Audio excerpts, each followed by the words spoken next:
कक्षा तीसरी, विषय हिंदी, पाठ क्रमांक 1, सच्चा मित्र। नमस्ते बच्चों, आज हम नया पाठ पढ़ने जा रहे हैं। पाठ का नाम है सच्चा मित्र। सच्चा मित्र इस पाठ में दो दोस्तों की कहानी है। वो अपनी दोस्ती किस प्रकार निभाते हैं यह इस पाठ में देखेंगे। बच्चों, कुछ दोस्त अच्छे होते हैं तो कुछ दोस्त अपने फ़ायदे के लिए हमारे साथ रहते हैं। तो बच्चों, हमें हमेशा अपने दोस्तों को परखना और उन्हें जानना भी बहुत बड़ी बात होती है। बच्चों, आपके भी बहुत सारे दोस्त होंगे, तो उनमें से कौन सा दोस्त आपके लिए सही है, किससे दोस्ती करनी चाहिए और किससे दोस्ती नहीं करनी चाहिए, ये आपके समझ में आना चाहिए। अगर आप बुरे दोस्तों के साथ हो तो उन्हें किस तरह से सुधारना चाहिए, ये सारी चीज़ें इस पाठ में हमें देखने के लिए मिलेंगे। तो बच्चों, चलो हम अभी पाठ पढ़ते हैं। पाठ क्रमांक 1, सच्चा मित्र। चित्रकथा देखो, बताओ, पढ़ो और लिखो। पाठ क्रमांक 1, सच्चा मित्र। मिहिर और डेविड दो मित्र थे। एक दिन वे घूमने के लिए बाहर निकले। घूमते हुए दोनों एक जंगल में पहुँचे। उन्हें सामने से भालू आता दिखा। भालू को देखकर डेविड अकेला ही चुपचाप पेड़ पर चढ़ गया। मिहिर भौचक्का नीचे ही खड़ा रह गया। भालू को पास आता देख मिहिर सांस रोककर लेट गया। भालू उसे घुसने लगा। मिहिर को मरा समझकर भालू चला गया। उसके जाते ही डेविड पेड़ से नीचे उतरा।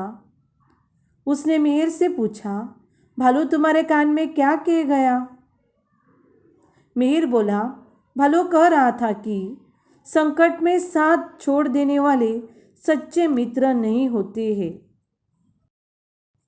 बच्चों, एक गांव में मिहिर और डेविड नाम के दो मित्र रहते थे।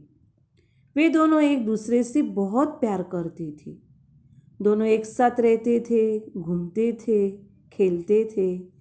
एक दिन वे दोनों मित्र यानी मिहिर और डेविड दोनों ने बाहर घूमने के लिए सोचा और वे दोनों एक दिन घूमने के लिए बाहर निकले। दोनों मित्र घूमते घूमते एक बहुत बड़े यानी घने जंगल में पहुंच गए। वह जंगल बहुत ही डरावना था। उस जंगल में बहुत से जंगली जानवर थे। दोनों को बहुत ही डर लगा। दोनों मित्रों ने एक दूसरे को कहा कि हम अभी एक दूसरे का हाथ नहीं छोड़ेंगे, हम एक दूसरे को मदद करेंगे। लेकिन बच्चों, अचानक उन्हें सामने से जंगली भालू आता देखा और भालू को देखकर मिहिर और डेविड दोनों भी डर गए। बच्चों, डेविड को पेड़ पर चढ़ना आता था और मिहिर को पेड़ पर चढ़ना आता ही नहीं था। फिर भी डेविड ने मिहिर का साथ छोड़कर यानी उसे अकेला छोड़कर डेविड चुपचाप अकेला ही पेड़ पर चढ़ गया। मिहिर बेचारा अकेला ही नीचे डर के खड़ा था।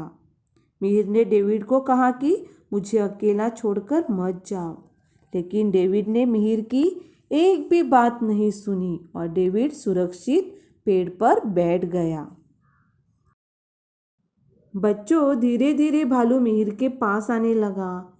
तब मिहिर को छिपने के लिए कोई भी जगह नहीं थी, तो मिहिर ने खुद को बचाने के लिए सोच रहा। तब उसे याद आया कि स्कूल में टीचर ने बताया था कि भालू कभी भी मरे हुए इंसान को नहीं खाता और उसने अपने दिमाग से काम लिया और अपने सांस रोककर सीधा जमीन पर लेट गया। मिहिर ऐसा जमीन पर सांस रोककर लेट गया जैसे कोई मरता है। डेविड ये सब पेड़ के ऊपर से देखता था और सोचता था कि मिहिर पागल है क्या, क्यों जमीन पर लेट गया। बच्चों, इतने में वो भालू नीचे लेटे हुए मिहिर के पास आ गया और मिहिर के पूरे शरीर को सूंघने लगा और भालू को यकीन आ गया कि मिहिर मरा हुआ इंसान है और भालू आगे चला गया। क्योंकि भालू मरे हुए इंसान को नहीं खाता। पेड़ पर बैठे डेविड ये सब देखकर बहुत ही हैरान हो गया। भालू के चले जाने के बाद डेविड पेड़ से नीचे उतर गया और उसने अपने मित्र मिहिर से मजाक मजाक में कह दिया कि मिहिर, तुम्हारी तो किस्मत अच्छी थी कि भालू ने तुम्हें कुछ नहीं किया। बच्चों, और डेविड ने मिहिर को कहा कि भालू ने पास आकर तुम्हारे कान में क्या कह दिया। तब मिहिर ने डेविड से कह दिया कि तुम जानना चाहते हो कि भालू ने मुझसे क्या कह दिया, तो सुनो। भालू ने मुझे कहा कि संकट में साथ छोड़ देने वाले कभी सच्चे मित्र नहीं होते हैं। ऐसे दोस्तों से अलग ही रहना अच्छा है। यह कहकर मिहिर डेविड को छोड़कर आगे चला गया। डेविड को अपनी गलती पर एहसास हो गया। तो बच्चों, सच्चा मित्र, इस कहानी से हमें क्या सीख मिली? तो सच्चा दोस्त कभी भी संकट में हमारा साथ नहीं छोड़ देता। जो दोस्त हमें संकट में साथ नहीं देता वो हमारा दोस्त कभी नहीं बनता। उसका साथ छोड़ देना ही हमारे लिए अच्छा रहता है। गृह कार्य। बच्चों, दिए गए चित्रों को देखो, समझो और 4 से 5 वाक्यों में कहानी अपने रफ बुक में लिखकर उसे उचित शीर्षक दो।